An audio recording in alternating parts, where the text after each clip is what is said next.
This ain't no echo chamber. We're unlocking any chain.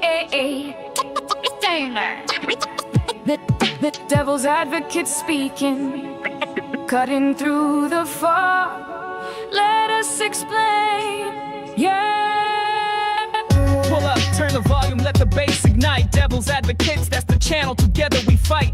They ain't here to echo what the masses preach. They challenge beliefs, putting truth within reach. Flip the script, reverse the lens, ain't no fear to provoke. Unpopular opinions, watch the stagnant water smoke. They dissect the narratives, poke holes in the facade. Sharpening the mind, ain't no truth, they'll disregard. This ain't no echo chamber. We're unlocking any chain.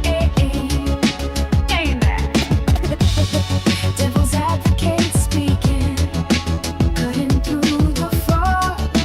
Let us explain.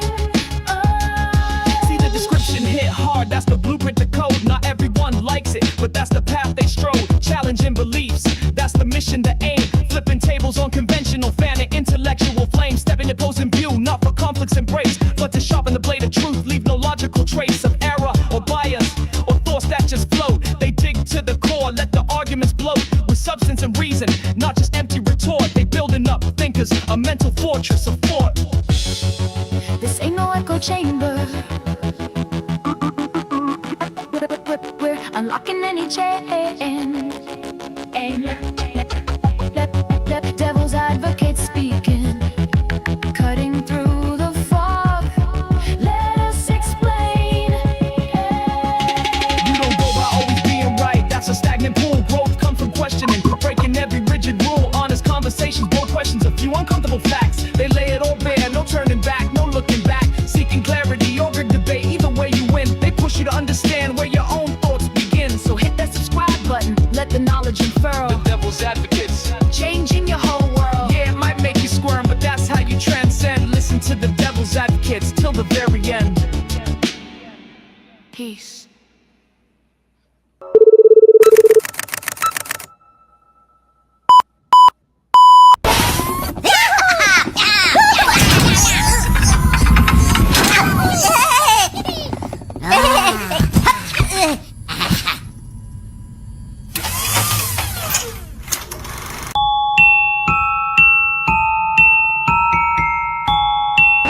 Ladies and gentlemen, do you want to know why I'm here today? It's not because I want to give you a pep talk or because I want to make you feel good about yourselves. No, I'm here to tell you the truth.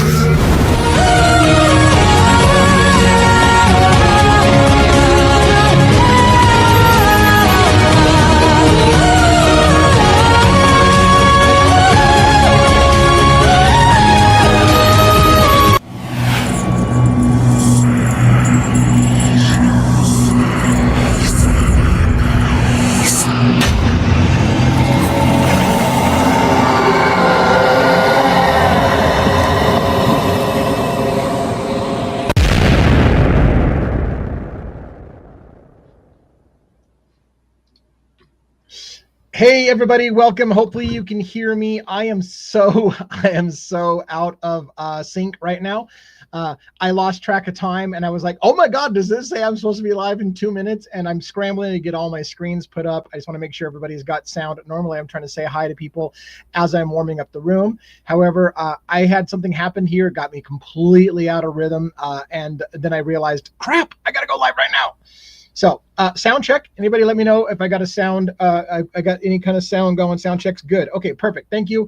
I'm sorry for the people who I would say hi to early on that I didn't see drop in.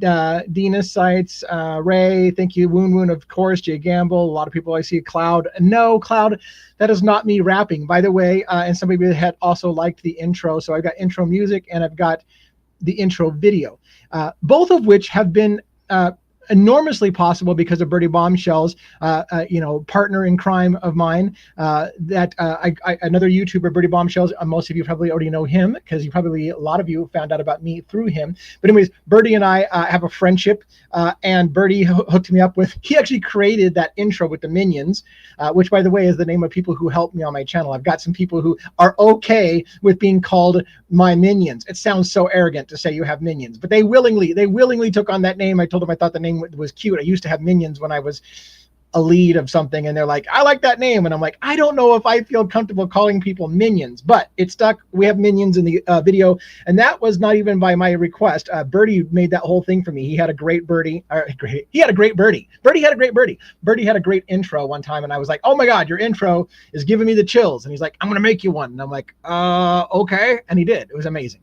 Then on top of that, he had this guy that made him an intro song just for his YouTube channel. And I said, oh my God, that's badass. And he's like, I'll have him make you one. And that guy did. And I think Mr. Sparky is what that person's name goes by. So I feel like I wish I could give him a little bit more credit for the work. That entire song was put together by Mr. Sparky. When I heard it, I thought, oh my God, how cool is that? Not only does it talk about the devil's advocates, it talks about themes that are related to my show. I don't know how it was done. It was done very quickly. I'm assuming it's an AI generation. Even so, if that's the case, this is an AI meister. You know how to put things into the system and get back what you need. And it was amazing and a fantastic job. And I really, really love it. I also have that feel, Mr. Sparky, yeah, or Mick Sparky, not Mr. Sparky, Mick Sparky. See, I got to get it right. And if you know more about him, I did not have any communication with Mick Sparky. I didn't have any communication with him, and I owe him one, or I owe Birdie one through him. I don't know what the case may be, but I haven't even talked to that person, so I feel bad. I actually put that song on hold for a while because I didn't want to immediately rip off everything Birdie does. So I waited a while before it came out. I'm doing good today, Essie. Thank you so much I think Essie is one of my Gilgo Beach, Long Island serial killer fans that are going to be, meaning not a fan of a killer, but meaning interested in that story in particular. So I'm getting excited to get into that. Today, by the way, let's get going. Today, by the way, is going to be 100% Luigi Mangione. I'm trying to, sometimes I have just live questions and answers, and sometimes I have a theme. Today, I have a theme. Luigi Mangione. I'm gonna show you a couple things, a couple of legal documents, and a news article, not a news article, a promo for a new book and a new movie with Luigi Mangione. But before we get doing that, I want to tell you a little bit about my channel real quickly for those who are new, and tell you a little bit about Luigi Mangione's story for those who are new. So I'm going to give you a little primer. So a little bit about me, a little bit about my Luigi Mangione's story, and then I'm going to get into the actual stuff for the back half of this show. So first of all, let me get this up on stage. Let's see here. So here is my website, devilsadvocates.com. I'm working on this all the time. I'm having some video issues and I'm having some weird shit. So it'd be great. I need some help, by the way, if somebody happens to love the channel and you're a WordPress guru. I have struggles with my WordPress. I used to do WordPress all the time, but when they have certain themes, the themes override the editor, and I'm having all kinds of problems. If you're a WordPress guru and you want to help out with the show, reach out to me somehow after the show. In addition, we have a website, we have a Facebook group, Devil's Advocates. This is one of the things that my minions have been helping out with. I have a couple, one in particular who really has taken on the website in particular. I started this Facebook group and nobody was going to it.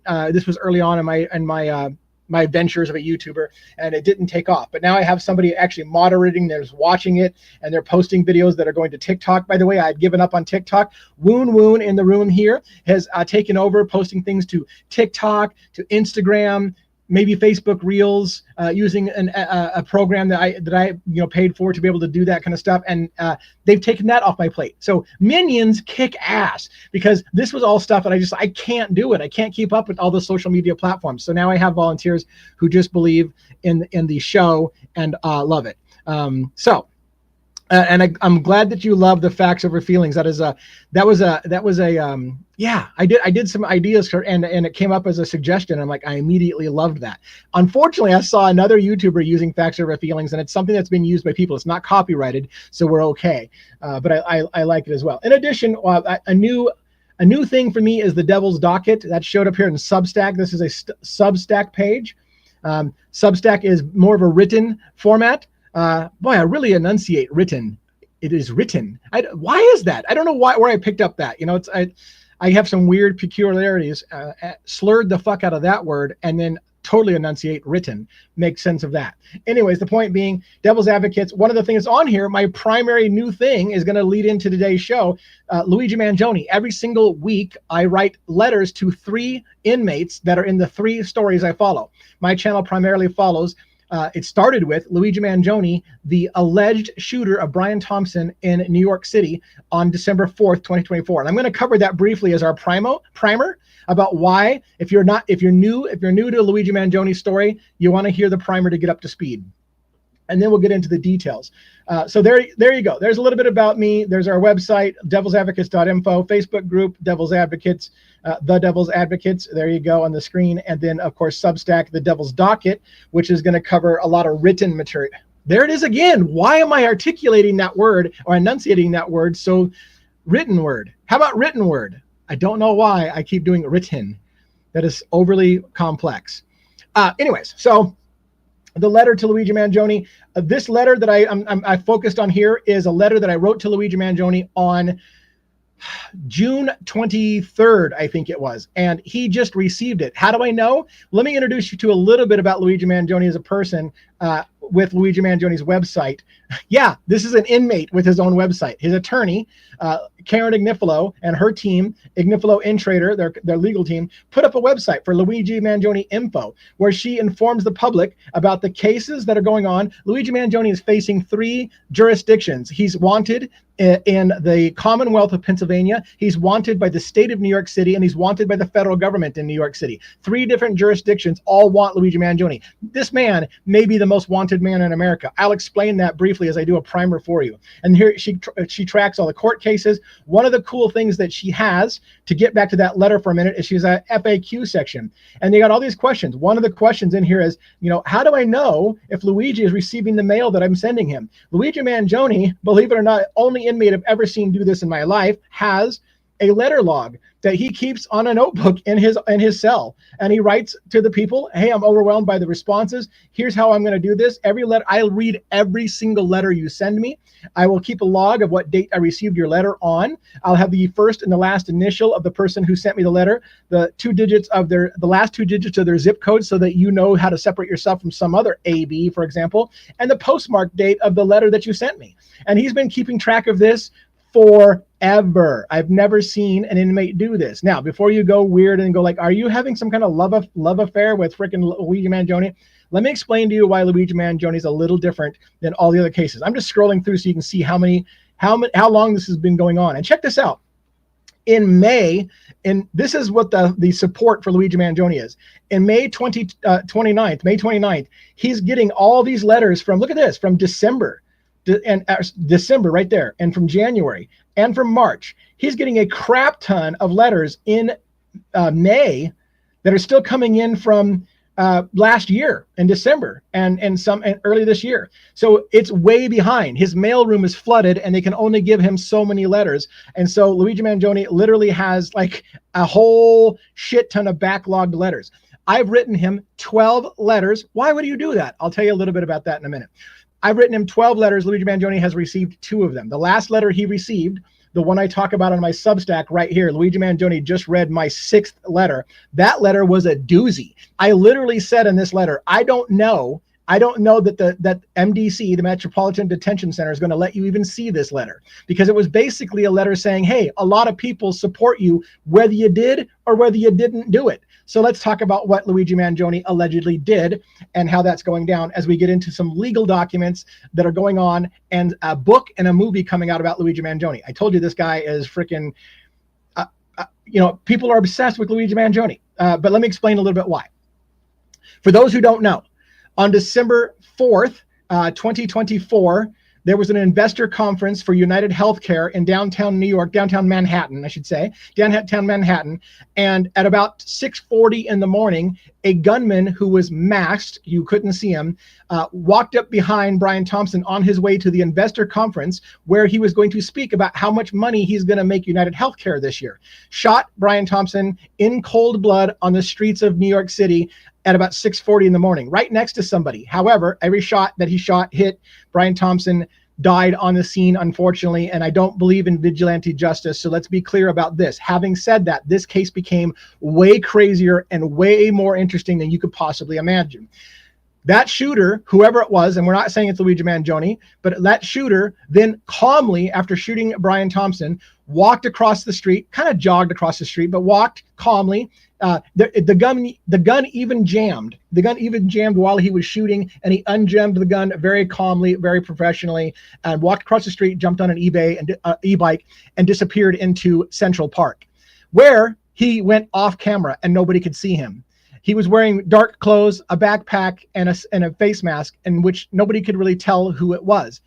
That individual was lost on cameras for quite some time, and an individual dressed like that left Central Park at a different exit, and the game was on. Everyone in New York City was looking for Luigi Mangione. Unfortunately for law enforcement, Luigi Mangione was seen, apparently, or somebody looking like Luigi Mangione was seen in multiple places at multiple times, and somehow the shooter managed to slip New York City and get out of New York City, despite all the cameras on New York City. One of the early videos that I put out on TikTok was, what if that wasn't even the same shooter? What if the reason why they saw people that looked like Luigi Mangione in multiple places in the city at the same time is that a group of people dressed similarly were purposely misleading law enforcement in different directions so that the actual shooter could get away? How do we know, for example, the person who left Central Park sometime after being lost on camera is the same shooter, and that the shooter didn't simply go in there, take off some clothes and to get into street clothes and walk out Central Park undetected while everybody went and chased the wrong guy? Now, 5 days later, an individual gets arrested in Altoona, Pennsylvania, of all places. In Altoona, Pennsylvania, a man is arrested by the name of Luigi Mangione, in which they tell us now this is the shooter that is shot Brian Thompson in New York City. That arrest is one of the cases against one of the jurisdictions against Luigi Mangione. Luigi Mangione was allegedly arrested while eating a hash brown in McDonald's. When they questioned Luigi Mangione about who he was, he told them that his name was Mark Rosario, and he gave them an identification that said he was Mark Rosario. The law enforcement interrogated Luigi Mangione for 17 minutes, at least, about who he was and what he was doing there and all these things, before an officer said, hey, oh, by the way, and while they were interrogating him, they took his backpack away from him and they started to search his backpack. So he was illegally, and I will say this, I believe this. His attorney in Pennsylvania believes this. His attorney in New York believes this. Attorneys that I've had on my show believe this. Law enforcement officers I've had on my watch my show have told me they believe this. Luigi Mangione was illegally arrested in Pennsylvania and illegally searched and seized. His items were taken from him illegally. They had not even told him he was under investigation for anything, and they took his backpack and they searched it. When they were searching his backpack, they found what they appeared to be a confession letter to the feds saying, hey guys, I respect what you do, so I'm going to save you some time. I did the shooting. And if my notebook is in my bag, that notebook will tell you why I did the shooting. That allegedly was in his possession, along with a firearm that happened to be a 3D printed gun, which was used in the commission of the crime, they believe. Now, when the law enforcement realized that they had been searching his backpack and holy shit, we just got the shooter in New York, they quickly repacked his bag, then informed him that he was under investigation and under arrest, and read him his Miranda rights. At the point that they read him his Miranda rights, they said, now that you've been read your Miranda rights, do you want to tell us your name? And he's like, no, he didn't want to talk. He was done talking. This, by the way, happens to be what appears to be a high stakes game of chess at the top level that you've ever imagined. It is possible that Luigi Mangione, if he is involved in this, knows exactly what's going on. And this is one of the most monumental cases in this country. And if you don't know about it and you think this is just a simple answer of a guy shot a man in cold blood on the streets of New York and he's just a piece of shit, pay attention to the nuances of this case. And again, I'm not saying I believe in vigilante justice. Let's get that really, really clear. But having said this, as they went through his notebook, which was illegally searched and seized, the motive of it became basically against the health insurance industry, who was having an investor conference to make profits by basically denying American citizens their coverage that they need. And people were dying by the thousands because they were using AI algorithms to deny people's claims to make more money for their shareholders. Brian Thompson was literally going to brag to the shareholders about how much money he was going to make them that year by denying people's claims and letting people die in America while they make more money for their profits. And everybody, there were people who literally are going on the media saying, how dare we shoot somebody for doing their job? That's Brian Thompson's job, to make them more money. That's his job. It's disgusting that somebody would shoot somebody for doing their job. He's doing a damn good job. He's making their investors a shit ton of money. So what's wrong with that? That's his job. Now, some people think it's a little nuanced. Some people began to view Luigi Mangione as some kind of folk hero. In fact, there was an episode of Law and Order that came out, Law and Order, the fictional show, that actually depicted Luigi Mangione as a fictional character, and it was called Folk Hero. And it showed how people were actually helping Luigi Mangione get away. In New York City, there was all kinds of posters around there basically praising Luigi Mangione, putting up other CEOs of health companies on, which I have to say is a little distasteful. I don't believe in the idea of targeting other people, but it started a movement. People started to say, you know what, the health insurance industry is out of control. Maybe this was time for a wake-up call. So it becomes very, very nuanced. And again, let's not be twisted. I'm not believing in vigilante justice. What I'm saying is this case is enormous. This case may end up being putting the United States healthcare system on trial, if that's possible. Now, of course, the federal government wants to make this about Luigi Mangione only. Now, why is there 3 jurisdictions and 2 different attorneys representing Luigi Mangione? We're getting to the legal documents very, very soon.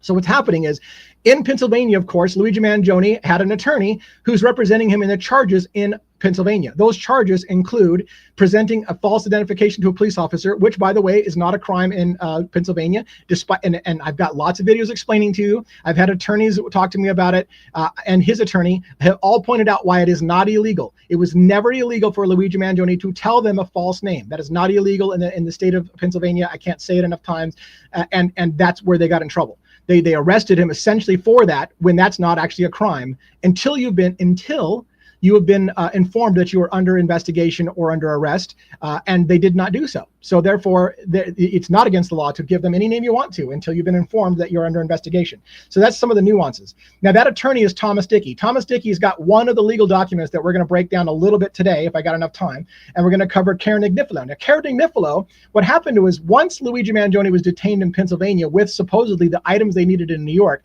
he was quickly escorted and extradited by the state of New York back to New York City. Meanwhile, the federal government, so this is the Southern District of New York, decided that they want to try Luigi Mangione as well. Why? The state of New York does not believe in the death penalty. They haven't executed somebody in a very long time. The state of New York is kind of anti-death penalty, but the United States government, the federal government, still believes in the death penalty. In fact, Trump wants to be hard on crime, and he wants to reinstitute the use of the death penalty. So the Attorney General of the United States came on and said, I direct the United States government to go after and execute Luigi Mangione for this crime. So here's what's happening now. We've got Luigi Mangione wanted in the courts of the Commonwealth of Pennsylvania for a false ID and firearms charge. That's it. No murder, no nothing. False ID and a firearms charge.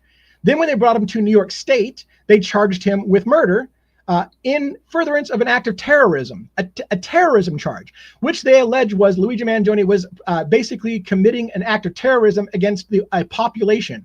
Now, at first, they didn't define what a population was. Later, they're saying the population is the health insurance industry. That's what he was waging war, if you will, against the health insurance industry, trying to terrify them. That attorney, Karen Agnifilo, who was a freaking phenomenal attorney. Karen Agnifilo is a master class in attorneys. She is ripping the shit out of both the federal government and the state on constitutional violations. So there you go with back to my channel. What does my channel do? My channel believes in the presumption of innocence until proven guilty and defending people's constitutional rights and their civil liberties. Because if the government and the state will violate Luigi Mangione's civil liberties and constitutional rights because they know he's the bad guy and they're just going to throw the rule book out the ground, if the entire world, and I'll tell you, the entire world is watching Luigi Mangione's case. This is a worldwide phenomenon. I have people from all over the world who watch Luigi's case, and everybody in the world, practically, not everybody, but we have a worldwide audience on Luigi Mangione. If they will violate, as his attorney, Karen Agnifilo, has pointed out they have violated his constitutional rights 4 times already. Violated the United States Constitution 4 times already. If they'll do that when the entire world is watching, what will they do to you if you get arrested and you don't have a Karen Agnifilo on your side? So there's some of the nuances of that as well. So let's get into some of the nuances. So I'm going to pull up a document on the page. So we're going to start with Karen Agnifilo. Karen Agnifilo filed this report on August 4th, relatively recently. And basically what she's saying is, to date, the government has provided counsel with nearly 7 terabytes of discovery. Sound familiar? If you follow the Idaho 4 case and Brian Koberger, shit tons of discovery dumped on the defense in hopes that they'll be overwhelmed with evidence is kind of a tactic that we do nowadays. We're just going to give you terabytes and terabytes and terabytes of unsorted and potentially out of control stuff, and you figure it out on the way. All right. So to date, the government has provided counsel with nearly 7 terabytes of discovery, including body-worn camera footage and other videos.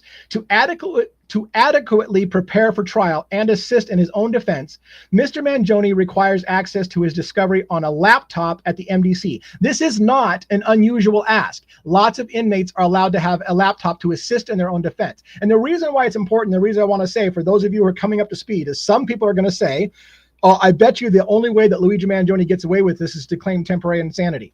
You cannot, in my opinion, you cannot claim temporary insanity if you're helping with your own defense. Because what Karen would have had to have said if they were going for an insanity plea is, my client is not capable of knowing what he's done. He's got mental issues. If that's the case, he can't be helping with his own defense. He can't be granted a laptop, and as Karen Agnifilo will ask, be given access to that laptop from 8 a.m. to 4 p.m. every single day to help them with his own case. So this right there, in my opinion, proves they're not going for the insanity plea, which would cheapen the whole thing in the first place. If Luigi Mangione did this as an indictment against the United States healthcare system, then saying he's insane and that's the only reason he did it is like saying nobody in America would be upset with our healthcare system unless you were insane. So only an insane person would do something like this, because nobody's got a problem with the health insurance industry except for an insane person. It would cheapen the entire defense if that's what he's going for. Now, I've had attorneys who say,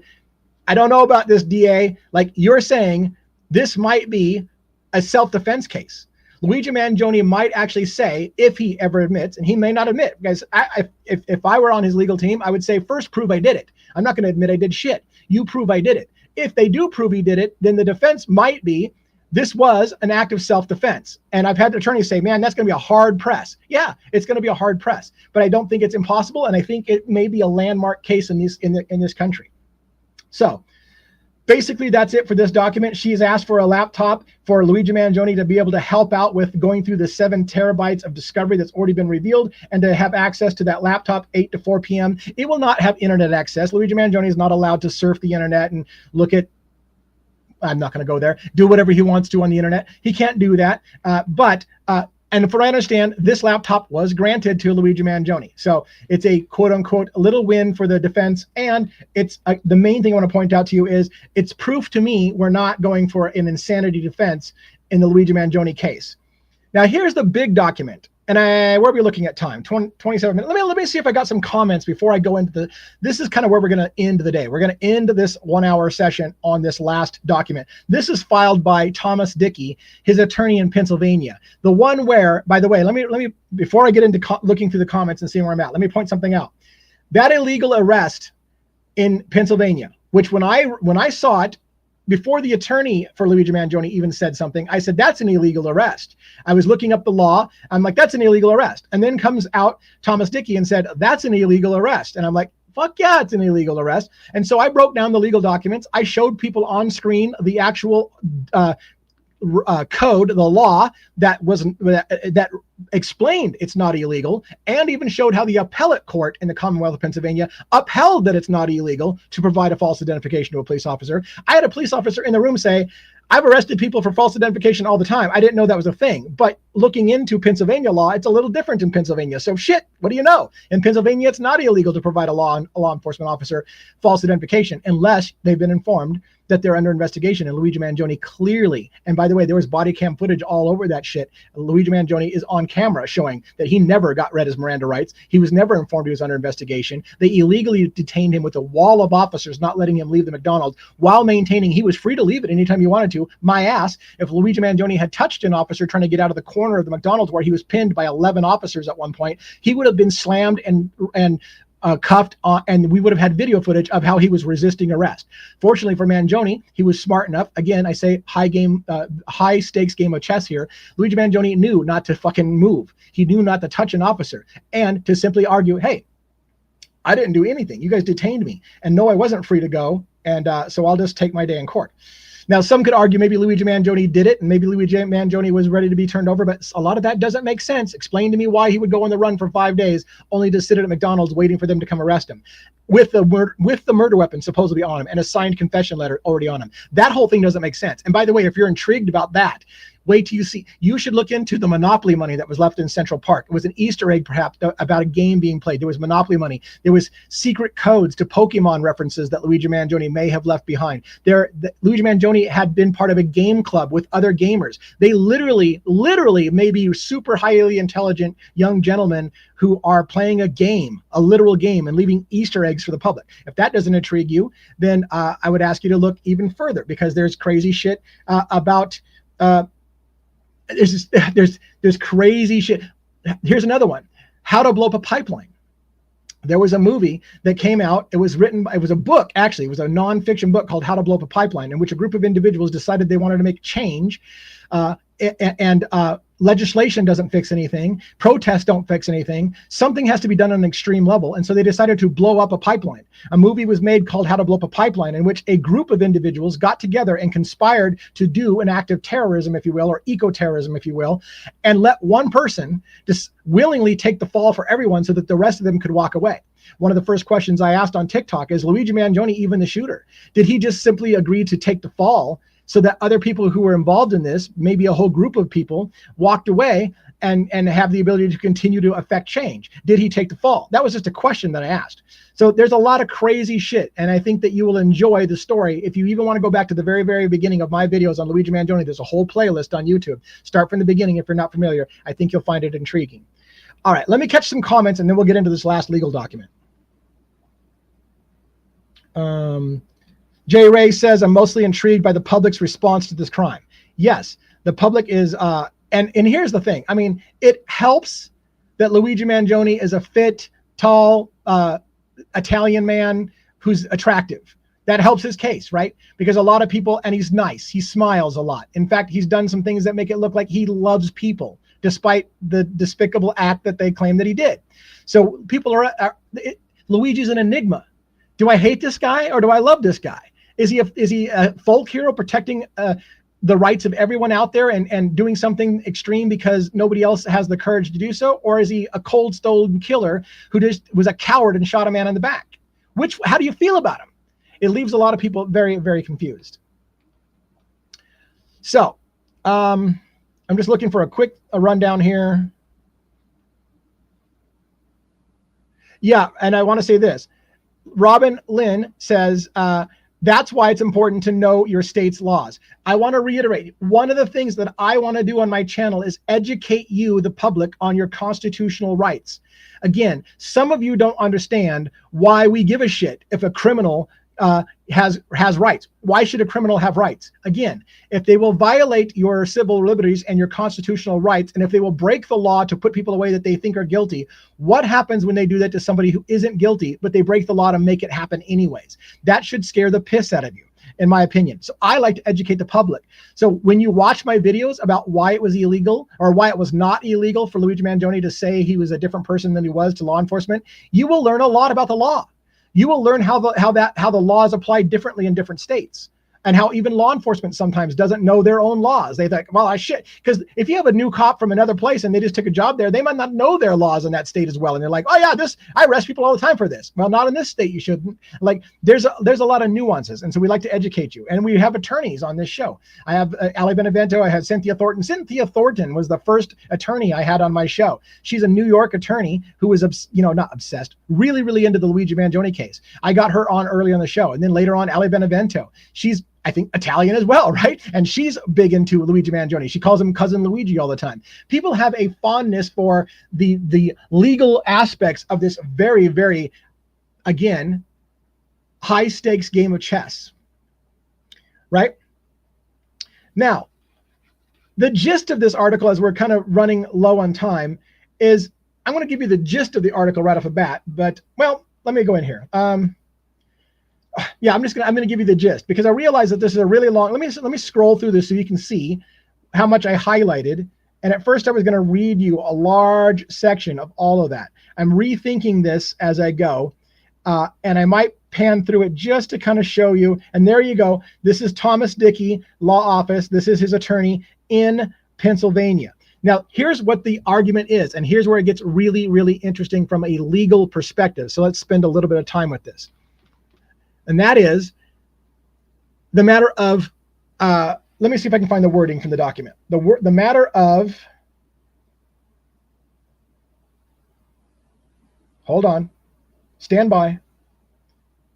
Primary custody, right there. Primary custody. That's our primary concern.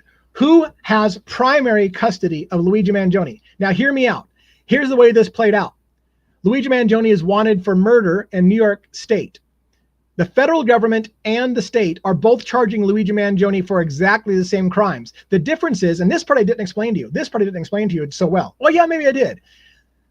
The state doesn't execute people. The federal government does. So the federal government stepped into the case because they want to execute Luigi Mangione and make a point. They want to make a statement. You don't do this kind of shit against the healthcare system. It's almost as if they're protecting their business partners, but maybe that's going too far. The point being is that they're furious that somebody would shoot a CEO, and they want to make an example. You don't shoot CEOs in this company, or in this country. This is, and the defense, by the way, Karen Agnifilo did a masterful retreat. Why the fuck is a CEO more important than any other human being? Did you know that last year over 300 people were murdered in New York City, and none of them got a perp walk like Luigi Mangione? A perp walk meaning they flew him on a helicopter. The freaking mayor of New York met Luigi Mangione in person coming off the plane. He was surrounded by cops that were 6 foot something with machine guns and full body gear. They perp walked him on a center stage of the world, watching him like he's the most dangerous man in the world. And it only won him a million favors with the women, because he was walking with the swagger like you wouldn't fucking believe. It was like they made him look like he was freaking the Joe. It's like a Batman movie I was watching. He looked like a freaking rock star.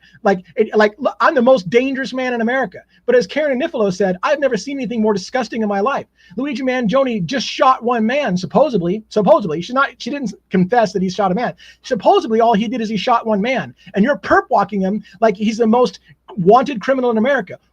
Why is Brian Thompson so important that out of the 300 and something other people that were murdered in New York, the only one deserving of the mayor showing up and perp walking him is Luigi Mangione? That means you think that Brian Thompson is more important of a human being than everyone else. What about all the other people who lost people? Are they not important enough for the mayor to show up personally? She made a masterful argument of that. But the argument comes down today into the primary custody. And that is that, listen to this. I'm going to go ahead and read this paragraph. Where a defendant faces prosecution by both state and federal authorities, the primary custody doctrine determines where and how the defendant will serve any resulting sentence of incarceration. In relevant parts, the doctrine provides the sovereign that first arrests the individuals has primary custody over him. Let me break this down for you in universal language, right? What it means is the very first person that arrests Luigi Mangione, that's who has custody over him. The first person that arrested Luigi Mangione was the Commonwealth of Pennsylvania, the Altoona Police Department. They have custody over Luigi Mangione. And yet they allowed the federal government, well, actually they allowed the state of New York to come in and basically take him and extradite him to New York for murder. And then the federal government, while Luigi Mangione was literally going to court on state charges, the federal government interrupted the state court proceedings and charged him with federal charges, and sideblinded his attorney, Karen Agnifilo, who was prepared to show up in court on the state charges. And then they go and they whisk him away to another courtroom and say, oh, by the way, we're charging you as a federal crime as well. And she's like, what the fuck is this? This is what's going on. You're charging him in 2 different jurisdictions in New York City for the same crime. And she's been fighting that unsuccessfully since December. Why are we charging Luigi Mangione twice for the same exact thing? The only difference is that you want to execute him in the federal government. And now they're fighting. Everyone is fighting over Luigi Mangione. Who gets a crack at him first? The Commonwealth of Pennsylvania seems to be inclined to just wait until the state of New York or the federal government has their shot at him, because they're just having firearm charges. But the gist of Thomas Dickey's argument is this, and this is a brilliant legal move, although I don't know that Thomas Dickey is as good, I guess, as Karen Agnifilo in some regards, but that's no respect to Thomas Dickey. I'm just saying that when I read their stuff, Karen's thing has a way bigger bite, if you will. She's got a way with words. But what he's basically saying is, look, the first person to arrest Luigi Mangione is the person who has jurisdiction over him. And the federal government is now, what's happening is the Commonwealth has not ruled, still has not ruled on whether or not the arrest in Altoona was legal. Now, hear me out. Wow. So let me explain this. So when they arrested him, the defense, Thomas Dickey, filed a motion and said that was an illegal arrest. And here's all the reasons why. And it was a big, big document. Here's all the reasons why that was an illegal arrest. You must throw out all of the evidence you got on him, the backpack, the confession letter, the gun, all that. You got to throw it all out. It was an illegal arrest, and therefore it's fruit of the poisonous tree. The prosecution in the Commonwealth of Pennsylvania replied and said, no, that is perfectly a legal arrest, and here's the reasons why it's legal. It was horseshit. Karen Agnifilo from New York came out of the booth with a haymaker, dropped an elbow on their ass and said, no, prosecution in Pennsylvania, your shit's not correct. It is illegal. And let me add some extra stuff that Thomas Dickey didn't mention in his filing in Pennsylvania to just add fuel to the fire. It's an illegal arrest. She's weighing in from New York. That arrest was illegal in Altoona, Pennsylvania. Now, why is she weighing in? Because what they did is they used items discovered on Luigi Mangione in Pennsylvania in the illegal arrest against Luigi Mangione to bring an indictment for him in New York City. And her argument would be, as my freaking argument would be, you can't use fruit of the poisonous tree. If you got that stuff that you're using against him in New York illegally because it was an illegal arrest and an illegal search and seizure, you cannot use any of that. So to use that against him in New York when it was illegal in the first place is horseshit. So the way they've danced around this is that the Commonwealth of Pennsylvania's judge has just decided not to rule on it.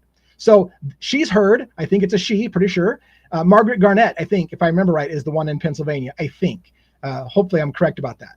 Maybe that was what, yeah, I think so. Anyways, point being is that she, the judge, has not ruled on it in Pennsylvania. Meanwhile, allowing the state of New York and the federal government in New York to keep fighting over Luigi Mangione. What has happened right now is the state of the federal government has Luigi Mangione in custody. They've decided they're licking their claim. He's ours. They licked him and he's ours. Luigi Mangione's ours. We own him. We licked him. He's ours. And what they're saying is we won't allow Luigi Mangione to go anywhere outside of federal custody. If the state wants him, they can work with us. If Pennsylvania wants him, they can work with us. The federal government will not let go of Luigi Mangione. He's ours until we kill him. That's essentially their attitude. He's here until we execute him. So you guys can all work with us because we're going to keep this guy in our custody. Now, the problem is that Thomas Dickey said it doesn't work that way. The first person to arrest him is the Commonwealth of Pennsylvania. And not only does that give them jurisdiction over Luigi Mangione, they have the right, that's what this document says. They have the right to say, federal government, release Luigi Mangione to the state of Pennsylvania or to the Commonwealth of Pennsylvania because we are trying him first. We have jurisdiction over him. We're the one that arrested him. It's our turn first. But what's happening is they're trying to stall and to say, you know what, we won't rule on the issue. We'll let you guys go first. We're just going to subsequently hold off on, we'll allow you to go first. The problem is Thomas Dickey says you're not allowed to allow them to go first. You must, and this is what the gist of this document says, and I guess for a live, I'm not going to break it down in its huge entirety. What it says is the law states that they must make an actual effort to claim jurisdiction on Luigi Mangione. In other words, they can't half-ass it and just say, well, we'll go ahead and allow the federal government to try him first. They can't do that. They have a requirement, a legal requirement spelled out here to actually attempt, at least make an attempt, to take jurisdiction of Luigi Mangione. Because what's happening right now is Luigi Mangione has court appearances that could come up in Pennsylvania, and the federal government said, we do not allow Luigi Mangione to go to Pennsylvania.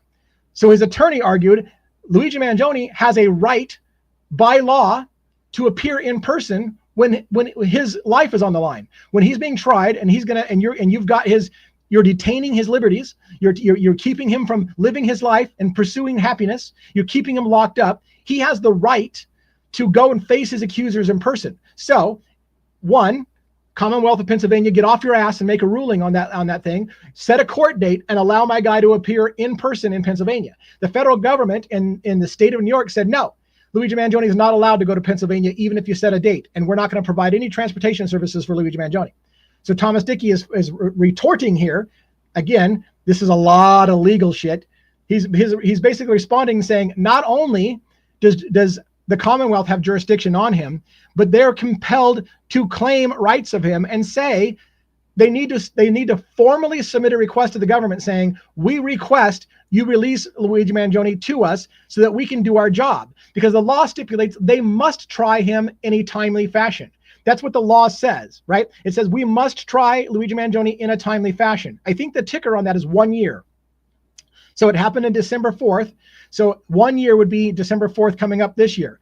They technically are supposed to try Luigi Mangione for his crimes in Pennsylvania within 1 year. If they don't bring charges against him and formally try him within that 1 year time period, and that maybe the wording is a little off on this, but they've got 1 year to basically shit or get off the pot.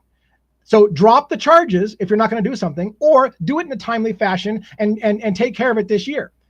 But they're not doing that. They're like, you know what, we'll just hold until like next year when you have a trial in the federal government, and maybe a year after that if the state goes and whatever. We'll just wait, and when all that's done, we'll take a shot at Luigi Mangione on the gun charges if none of that stuff sticks in the other. Because I guarantee you, what Pennsylvania wants to do is they want to basically let Luigi Mangione be convicted of murder and then say, you know what, the firearm charge, who cares about that anymore? We're just going to let that go. We don't want to have to rule on whether that was an illegal arrest or not. They've been trying to waffle, admitting that they made an illegal arrest. That's my opinion. I believe it's clear. I think a lot of attorneys see that was an illegal arrest in Pennsylvania. They don't want to admit that. They don't want to admit that. So what they're like, well, we'll just wait until the federal government decides what to do with Luigi Mangione. And what Thomas Dickey is saying is, no, you can't do that. You have an obligation to try my client. You arrested him. You arrested him on December 9th. That's when you arrested him. And you have an obligation to bring him to trial or let the charges go. Now, here's the weird, crazy shit. If they let the charges go, then again, how does the state of New York use what was found in Luigi Mangione's backpack if they let the charges go, if they drop the charges? So again, it's a high stake game of legal chess. I'm going to force your hand. Here's the law that states you must bring Luigi. You arrested him. You must bring him to trial within a short amount of time, or drop the charges. One or the other. Shit or got off the pot. And so that's where we're at today in the case of Luigi Mangione. And like I said, I was going to read to you the legal language, but the legal language, well, to be frank, is kind of legal. And unlike Karen Agnifilo, where I just love reading her words because she knows how to give it to you with both barrels, this language is a little bit more straightforward, and it's just arguing what I just told you. So rather than read these words, which are basically just the same thing I told you, I think we're going to skip that. And I'm going to focus on questions and answers for the last 12 minutes. So let's see. Here's the thing. I knew when I did this. When I started this channel, Luigi Mangione was the shit, and everybody wanted to talk about it on TikTok. And at some point, I started getting into Kohberger. Now look what happened. Yesterday, I did Kohberger, and we had hundreds of people here. Now I'm talking about Luigi, and we have nobody here. And part of the reason being is that Luigi's case has died down, and I think that's by design. I think the government has been hopeful that the support of Luigi Mangione, because there's a shit ton of support for Luigi Mangione, that will die down. That if we stop talking about his name and we stop talking about Luigi Mangione, then people will stop having a love affair with Luigi Mangione like he's some kind of fucking folk hero, because that disgusts them, and maybe it disgusts you, to be fair. But the point being is that they want that shit to die down. They want to stop talking about Luigi Mangione. And the proof perhaps is in my own little pocket numbers here, right? Which is that if we're talking about Brian Kohberger, a case that in a lot of ways is done, right? He's pled guilty in that case. Sentencing has happened. So yeah, that still pulls in bigger numbers than Luigi Mangione, who is just getting started on this thing. All right, so let's talk about questions and answers in the room. All right.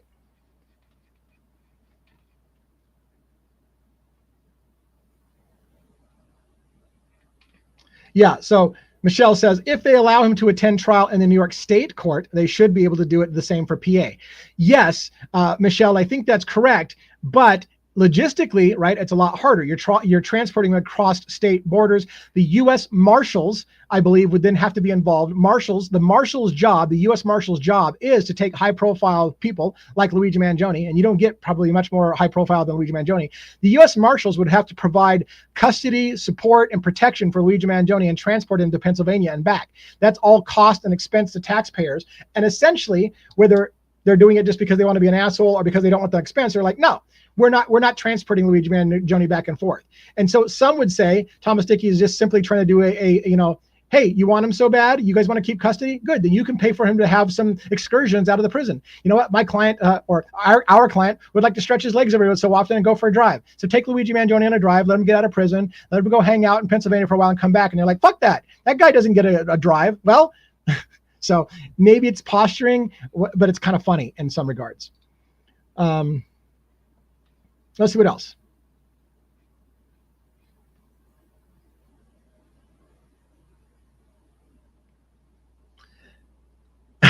Michelle will drive him to his court appearance. That's very, very nice of you, Michelle. I really appreciate that. I can't imagine the line that would be out there if they just allowed anybody to drive him to Pennsylvania. And by the way, I'm hoping to go to New York City in October. I'm making plans right now to go to New York City in October. I don't know what all I can do. I mean, obviously I'm not going to be able to visit Luigi Mangione. That's a non-starter. And so how important will it be for me to step outside MDC, the Metropolitan Detention Center? Is it important to see it from the outside? I don't know. I've never been to New York. It's on my bucket list. So shit, I got an excuse to go there. And I'm also covering the case of Rex Heuermann, the Long Island serial killer. So I want to come out to New York. I want to visit Long Island. I'm a little terrified. I used to drive around in Seattle, and I didn't like driving around in Seattle traffic. And Seattle is super nice. I hear New Yorkers will freaking cut you off and freaking fender bender your car. Like, do I want to rent a car and have somebody smash into my car, and now I got to pay insurance out the ass because I don't know how to drive in New York? I don't want to get honked at like the fucking out-of-towner. Learn how to drive in New York. So I'm a little bit terrified, but I'm working out plans to go to New York. By the way, if you're in New York and you watch the show and you're interested in either one of the Long Island or the Luigi thing, and you're interested in meeting up, let me know, because I'm going to be out there probably for a few days, and it would be cool to meet people and do some stuff. Yeah, and we've been talking about taking the train versus taking Ubers, taking whatever, and the money involved and the logistics and the crime and all those things. So I'm trying to work out the logistics on that. 100% I would have full insurance if I get a rental car. Rental car gives me a lot of freedom. I have no idea, again, about drive times. How hard is it to get to these places? Who knows? It's all going to be a complete freaking adventure for me. You walk in New York or you take the train. See, that's what I'm figuring. Like, taking your own car and then try to find parking garages, I bet you that's a nightmare and probably extremely expensive, even if you could find parking. So I would imagine that that is the case. But again, so I don't know. We'll see. I need a local guide. 100%. That's what I would love, is somebody to be like, you know what, you can relax. I will hold your hand and drive me around to places or something like that. And it's insanely expensive. Yeah, maybe I can't afford this trip. I said it's a wish list. I can afford the flight because I've got mileage that I've got saved up for years, and I can pretty much do that flight for free, which is why I'm able to do it. Then I got to figure out all the shit. Robin's like, sing it. You know who did that hold your hand impression I did? I don't even want to do it again. But anyways, what was one of my favorite artists for a while and one of my favorite albums. All right, what else do we got? Any comments, questions for the last 5 minutes or so? No parking in the area of New York. Yeah, that's what I was afraid of. Like, even if I get a car, where the fuck am I going to park and how am I going to do it? Fly into Newark, New Jersey, and take the direct train in from the airport. See, this is the kind of shit I need. I was going to fly into JFK. I don't know what I'm doing. This is why I want locals. I've been asking some locals to kind of give me advice, and I'm getting some advice. And I'm trying to figure out what the best thing is. I'm trying to make an itinerary for myself and then figure out what the hell's realistic. It would be nice, of course, to have a fundraiser to help with the support of my hotels and stuff like that. But I think I'm too small of a channel, and it feels early to ask for money. So I appreciate that very, very much. If I could couch surf with people, that'd be great. If I could get, but I just feel like I hate asking for money. I hate asking for money. Stay at a hotel close to the courts. Stay at a hotel close to the courts. The courthouse, that would be good. I don't think there's any court hearings happening in October. In fact, the next court hearing for Luigi Mangione, if I were to show it on the screen, is, so look at this. This is another thing to introduce you to Luigi Mangione's organization on their homepage. This shows the next court case that is due is Tuesday, September 16th. So could I time it? Yes, 100%. I could time it to come out in September, but it's a little early. In September, I'm going to CrimeCon in Aurora, Colorado. So I don't think I'm going to try to do 2 back-to-back trips that close together. But if I came out there, I could potentially, could I get into the courtroom? That's the question. Could I get into the courtroom? How likely? I know I got into the courtroom on Koberger's plea change and his sentencing, and I had to sit in line or stand in line for ungodly amounts of hours to do so. How bad would it be in New York City, especially if Luigi Mangione is a huge, huge thing? So again, not out of the question for me to go in September, but I feel like it's going to be pushing it a little bit. Any other comments or questions?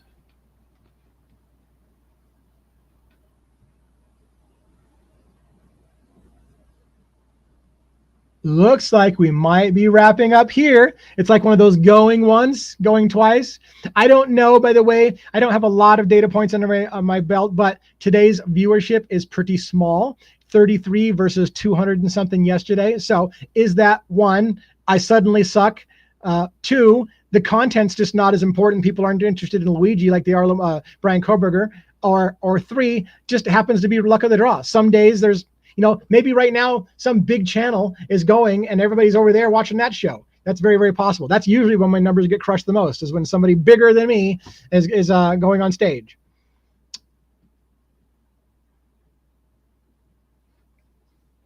Anything else?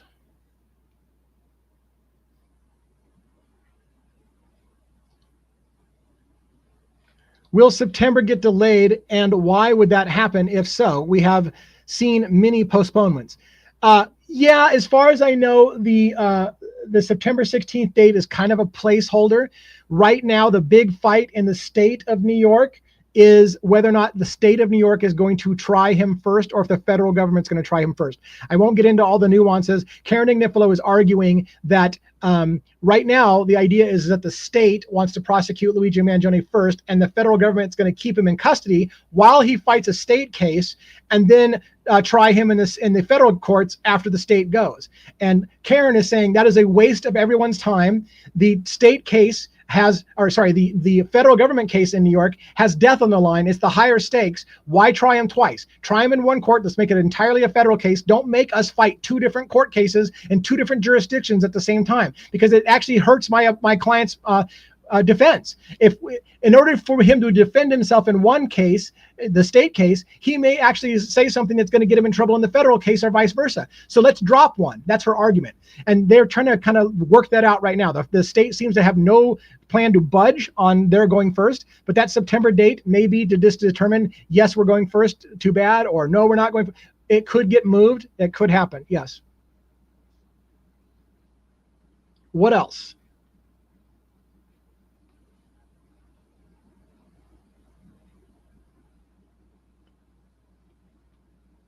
Yeah, the Luigi Live was last minute. I agree. I don't know that I have seen any difference in my numbers when I let people know ahead of time. Maybe that's something that I'm doing wrong. I don't know what the other channels do. Do the other channels, when they go live, do they spend time telling people ahead of time that they're going live, or do they just go live every single day and people figure it out? I feel like the big channels don't promote them. Hey, I'm going to go live. Hey, I'm going to go live. Here's the thing I'm going to go live about. I think they just go live and people just go. So I don't know if I'm doing something wrong and I'm supposed to be promoting my stuff more. I'm learning YouTube as it goes. I'm pretty new to this whole thing. So if I did that poorly, I don't know. But yeah, so anything I can do to improve my my numbers would be great, probably. Yeah, thank you. Be advised for play the long game on this one. You'll be the resident expert. Thank you so much. I've been breaking down legal documents in this case from the beginning. I was one of the early people on it. I believe in this case. I strongly believe in this case, because again, I feel like this is a more nuanced thing than a simple case of some coward shot some guy in the back and should be executed. It's way more complex and nuanced, and I like complex and nuanced. and we can learn a lot. We can learn a lot about the law from watching this case. Yeah, and Michelle says the Luigi supporters might not be paying attention to your channel after it went 90% Koberger. We have big numbers. So Michelle, yeah, maybe you're right. And maybe if you're in that Luigi camp and they've got big numbers in the Luigi camp and I've lost everybody, maybe help me come up with some ideas. Maybe I did. Maybe I lost everybody. Koberger had a million things going on. Court documents have been released. Police reports have been released. His case has been fast and furious. And Luigi Mangione has been essentially quiet. There's very, very little going on Luigi Mangione. But when he does go on, you should know, I raise holy hell on the legal and the constitutional issues, and I bring attorneys in and we talk about them. But maybe I need to hit Luigi Mangione 2 or 3 times a week. I don't know. So I'll take that as an advisement that maybe I've dropped the ball and I went too heavy on Koberger, and that's why nobody's listening to me when we talk about Koberger.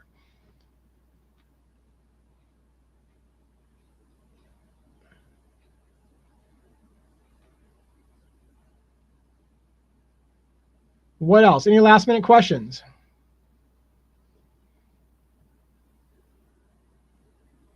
Promote more, Penny says. And thank you, Penny. And I think also Robin says, we'll work on it. She's one of my minions. Remember I talked about minions? Robin's one of so it sounds like my minions and my loyals like Penny are gonna be like, dude, promote, get your shit out there. Let people know. I'm working full time. But I got minions, and my minions are gonna help me. So I hate saying minions. God, that sounds so insulting. I know you guys don't find it insulting. That's the only reason I could do it with a straight face. Status Quo gets huge numbers. Hey, I saw something up from Status Quo today. So I guess I've got a lot to learn, and I'm willing to learn. So we'll see. I think your viewership will come back when he's in court again. Yes, and the trial starts 100%. I have no doubt. Rex Heuermann's case is going to be enormous for this channel once Rex Heuermann's in trial. I'm trying to stay ahead of that. I got a big attorney lined up in the Rex Heuermann case, and it's not going to be big until next year. I'm laying the groundwork now. So, and just like I've been laying the groundwork on Luigi, all the legal documents. You can go back. I swear, most of my videos on Luigi Mangione are still relevant today. They're still relevant, not irrelevant. They're still relevant today. If you go back from the beginning and catch up on my Luigi videos, I feel like most of what I've talked about Luigi Mangione is going to be relevant for this case next year.